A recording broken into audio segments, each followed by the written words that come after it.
Welcome back, everybody, and we're now moving on to our section, the Picks of the Week, where we talk about any movie, TV show, or game we might be playing or watching in the last week, and we think our listeners and audience would like to play as well. So, yeah, let's Chris, if you can, kick it off. Sure. Like I was saying before, I've been watching a lot of the Hammer classics from back in the day, and I've of what I've watched is mostly like a lot of the Dracula stuff with Christopher Lee, but I wanted to try something different, so I ended up checking out Frankenstein Must Be Destroyed. Ooh. And this came out in like 1969. It stars Peter Cushing as Frankenstein, and it's kind of neat. They do a different spin on the Frankenstein series compared to like what Universal and some other companies did, where they focused on the monster. This is much more focused on Peter Cushing as Frankenstein and him just kind of on the run. And so he ends up coming to England, and there's this other guy called Dr. Brandt, who they were both studying and doing research on trying to resurrect the human brain and be able to transplant the brain into different bodies. And apparently Dr. Brandt finally figured out how to do it, and he was supposed to actually meet Frankenstein. They were going to have like meetings, and he was going to share the knowledge so Frankenstein could go back to his country and continue to do the same thing. But Dr. Brandt ended up going insane like a week or two before they were supposed to meet. So Frankenstein comes into town, and he is looking to start some shit, basically. He ends up staying at this hotel, and it quickly just goes about like trying to plot a plan on how to break Dr. Brandt out of this mental asylum that he's now, been locked up in. And he has to get him out. Then he has to fix his insanity. So then Dr. Brandt can give him all of the procedures on how to transplant a human brain. And it's just kind of neat because at first, like you almost in a way you can understand where Dr. Frankenstein is coming from, because the way he explains it is he's trying to do good for humanity. He's trying, because the way he explains it is, imagine all of the wealth of information that someone accumulates their entire lives, and when they die at the end of their life, that information is just gone. Like you can never go back and get it. But if we can, bring and keep those brains and put them in new bodies, they can continue to help basically humanity. Especially all the like the great scientists and other people that have really helped further just our knowledge on things. Kim Kardashian. So from that standpoint, I'm like, yeah, I totally get it. But then he just starts like going and like raping people and just doing weird stuff. Like you're like, okay, so you're definitely a crazy guy who's somehow just using this as as an excuse to chop people up and do stuff. So I ended up really enjoying it. There's Peter Cushing is awesome in it. Obviously, we don't have Christopher Lee in this one, but a lot of the supporting characters are awesome. Veronica Carlson, who is this, she's been in several of the Hammer films. She's like gorgeous in it. This like tall blonde English woman. She's great. All around, I thought it was a pretty good movie. And I'm looking forward to watching more of Hammer's like Frankenstein series, because I think Peter Cushing is so good as Dr. Frankenstein. Wow. That sounds cool, insane. take. Yeah, that's really neat. Because from what you were saying, it sounded like kind of a cool kind of it's going to be wrong, but like a kind of Ocean's 11 break him out of his asylum prison place to like save him, but so for whatever reason. But then a lot of the plot and what happens, but yeah, I mean, he ends up like staying at this like kind of this hotel, this long form hotel place, and he ends up basically forcing the woman who owns it and her fiance, who is a doctor who works at the asylum. So he ends up like blackmailing them to work for him, and he just does all these just like really bad, sick, twisted things. That's so weird. The end, like the culmination, the final act is really crazy. It just gets wild, and there's this big chase. So there's kind of some action stuff going on. I say check it out if you're interested in kind of some cool English horror. I would definitely give this a suggestion. So Frankenstein Must Be Destroyed. That's the name of the movie. Yes. Cool. Awesome. Yep. Wow. And Scotty in the Sky with Diamonds. What is your pick of the week? Yeah, well, I'm up here. I'll let you know. So I mentioned before Supermarket Sweep on Netflix. There's only 10 episodes on there. Once you're done with that, everybody, fear not. Amazon Prime has got you covered because there are 20 episodes of the 1991 season, whatever that means, and then 40 episodes of the 2000 season. Wow. That is 60 episodes of Supermarket Sweep, everybody. What That's a deal. No, this show's just fun, and it's been like a highlight of the pandemic that Rachel and I are enjoying this goofy. The host is kind of an asshole sometimes, but the just the mannerisms and just the excitability of people, it's just a good, positive, goofy, fun thing. It's not as, and I guess they're actually bringing it back with I forget her name, who is going to be hosting it. Let me find out. I'm gonna look over here and why are you doing that? Who is the host of the original American one? David Rubrick. I don't know who that is. I don't think he's done much else. Does he also host the 2000 one too? Yes. Leslie Jones is apparently going to be the new host. I don't know how I feel about that because she's funny, but a lot of her humor is just angry and loud sometimes. So I don't know how she's going to do as a game show host. Okay. I'm not saying she's just an angry and loud person, but she was in the Ghostbusters, most recent Ghostbusters film, and she's an SNL regular. But anyway, the old Supermarket Sweep is great, and everybody should watch it if you just want to get in a good mood. If you need a quick pick-me-up, the episodes fly by. They're 20 minutes each. I've spoken more about it than most of people on podcasts probably, but it's just so fun and goofy and weird. And it's a good time. I recommend it on Netflix or Amazon Prime.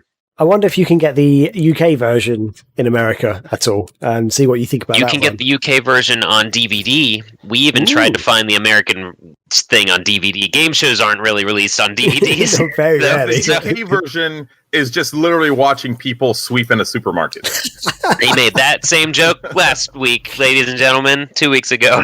Did we? Yes, you did. I guess I'm reusing my material. God, I got some new material. Still funny.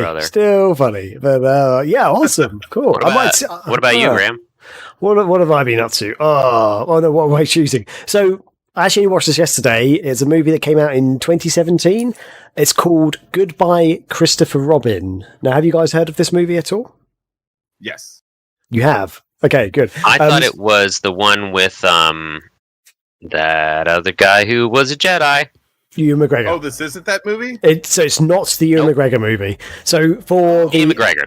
That's it. So for the audience, the listeners, the watchers at home, Goodbye Christopher Robin is a movie based on the Winnie the Pooh creator A.A. Milne and his family. There is a Ewan McGregor film which came out at a very similar time from memory. I can't remember the exact time. I think it's just called Christopher Robin. Yeah, that's just called Christopher Robin. And in that movie, Ewan McGregor, he plays Christopher Robin, and Winnie the Pooh and the characters are kind of alive, or they're still in his imagination or something. He's an adult, but they're sort of still around, and they sort of kind of like bring him back to his childhood and stuff.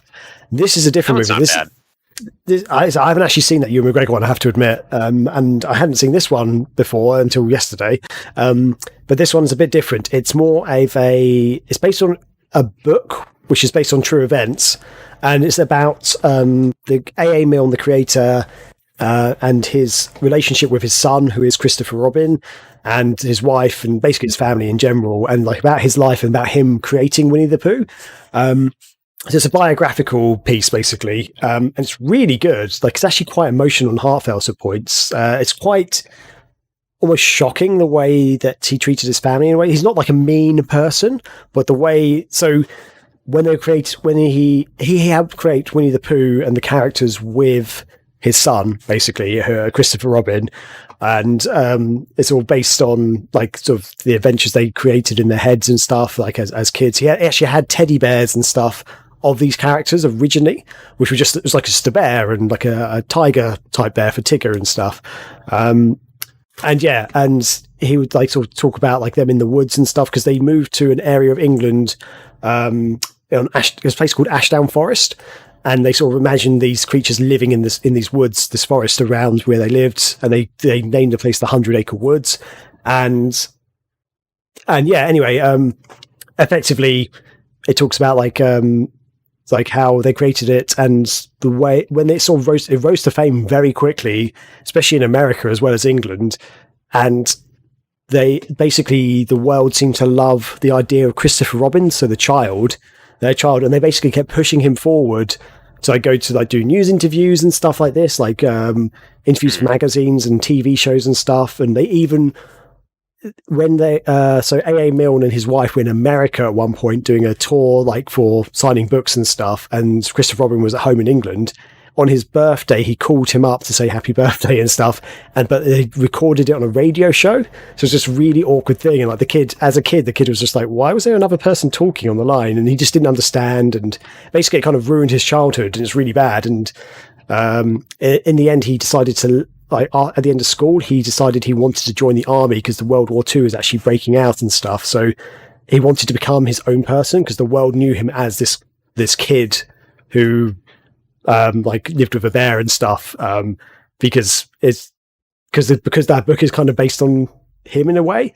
Also his mum actually wanted a girl originally, because they just had World War One, and she wanted a girl because she didn't want her son to go to war, because she was afraid there was going to be another war, and she was quite right about that. But she dressed him up like a girl, like in these smocks and stuff. So when you see Christopher Robin in the book wearing these weird sort of almost dress type clothes, they were apparently what he wore in real life. It's quite an interesting take on the story and stuff. And for me, it's quite interesting because I live quite close to Ashdown Forest. It's a real place.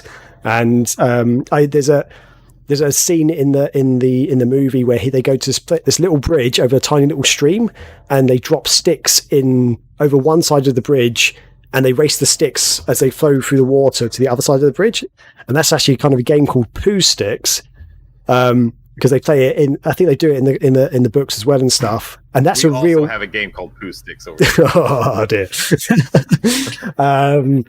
But yeah, that's the bridge they showed is the real the bridge in Ashdown Forest, which I've been to loads of times, and people just go there and drop sticks in it and stuff. It's quite interesting. Like for me, it's quite interesting. But the movie itself is very beautiful and lovely, and it's an interesting take on the way they sort of treated their son as he was growing up. And yeah, it's quite emotional at times as well. Like to the point that I don't normally cry in movies, but I sort of got a little bit choked up at one point. It's like, yeah, that's quite sad, that bit.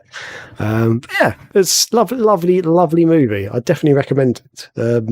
Especially if you're into Winnie the Pooh and stuff. It's just quite interesting to see where it came about and all that stuff. I bet Jamie would like that. I don't know if she's heard of that version of it though, but because we did see the other Christopher Robin, and that was cute. It was a good one to watch with the kids. This one, I like these movies that kind of take a look at either the direct or the original writers, because there's the one on Tolkien that came out, I think like a year or so ago, and that was really good. And so this seems really interesting. So yeah, it's fascinating. Yeah, I'd say it's not really one for kids, so because there's nothing really in it for kids, but for adults, I think it's really good. Especially if you ever come to England again, Chris, I can take you there. Podcast we've done with. Sorry, there might have been lag there. Oh, go for it, Scotty. Okay, there we go. I was going to say, of the 4 episodes we've done with you, Graham, now 2 out of the 4 you've said you've watched videos or you've watched movies where you've cried, and you don't cry that much. Okay, here's the thing. I didn't cry in this, but I got to the point that I was like, oh yeah, like almost welling up. So maybe is it more depressing than it is entertaining? Like, what would you say? I'm not saying it's depressing. It's very entertaining. There are a few bits you're kind of like, wow, that's just like fascinating. There's just a couple of almost upsetting moments because you kind of see it from a lot of it from. There's parts kind of from the perspective of the father, but there's also a lot of it from the perspective of the kid, and it's kind of like you kind of do really feel sorry for the kid, his like son. At points, you're just like, wow, like you can't imagine parents these days treating their kids in such a way, but I guess it kind of was the norm back then. We're talking like, between two wars, like when he was growing up. So there's sort of depressions and stuff going on in the world and in the country. And, British people were quite reserved back then. And the father as well, actually, he suffered from post-traumatic stress syndrome from World War One. So there's bits like when a balloon would pop, he'd suddenly think he's actually in the war and stuff, and he just get freaked out and sort of really start to panic. And he sort of, because of that reason, he's kind of distant from his child, at least initially. He's just like, he didn't really want to play with him and stuff because he was just like messed up in the head that little bit and stuff. And yeah, it's just kind interesting. The mom wanting a daughter thing, because currently it's I don't know how to say this exactly. It's almost it's sexist now to say, I have a boy, he needs blue stuff. I have a girl, she needs pink stuff. So in that regard, it's interesting how bad it was to. I mean, she did it in an abusive way. It sounds like, mentally anyway, of trying to make him a girl when he was a boy, not really let him be his own person. But that made me think of that. Like, you shouldn't really only buy Barbies because you have a girl and stuff like that. But it sounds like this was a very different thing like that. I don't know. That started turning my gears a little bit, thinking about crap like that. Yeah. I mean, by crap, I mean mean stuff like parents would do. But yeah. And it's just, I think originally they gave them the smocks to wear because they'd actually bought a load of girls' clothes because they just really wanted a girl, and they thought they'll have a girl if they believe it. And then they just sort of dressed them up in these girly clothes, and that's kind of just what he wore as a child. Yeah, unfortunately not. Yeah, but, it's just it was just quite interesting. But yeah, check it out. Goodbye, Christopher Robin. Good movie. I don't think it's actually available anything to watch for free as such, but you can buy it from Amazon, like Apple Movies, Xbox is on Xbox as well. But yeah, it's really, really good. Really beautiful movie. So Ashdown Forest also sounds like a town in Lord of the Rings or something. After the war, the big fire, they call it Ashdown Forest now, Man, and if you actually go to Ashdown Forest in the UK, it's not really a forest anymore. There's a lot of trees around, but it's not a big forest because they deforested it back in like the Tudor times to make battleships. So a lot of trees would so it's more like a few patches of woods around. And there is a lot of trees around, but it's not really, you don't think of it like a massive forest. It's really weird. The main bit you're driving along, it's just open area. Like, this is not a forest I'm in right now. It's just really bizarre. Have they tried to like replant it and to make it? So there are trees and stuff sprouting, and there's lots of shrubberies and bush, and there's a lot of nature around there. It's just there hasn't really grown back in the foresty way that it was originally, apparently. But it's still a beautiful place. Actually, it's lovely to go around. Next time you guys are over, come along. I was going to say, I remember when that happened, when Jamie and I were watching The Tudors, when he demanded that the forest be like cut down so they could build ships to rival, was it Spain, I think, at the time? Yeah, I think, Spain had a massive armada, France, Spanish armada. Yeah, we got into a lot of ship battles back in those days, apparently. Wow. But yeah, so I guess that does it for our picks of the week.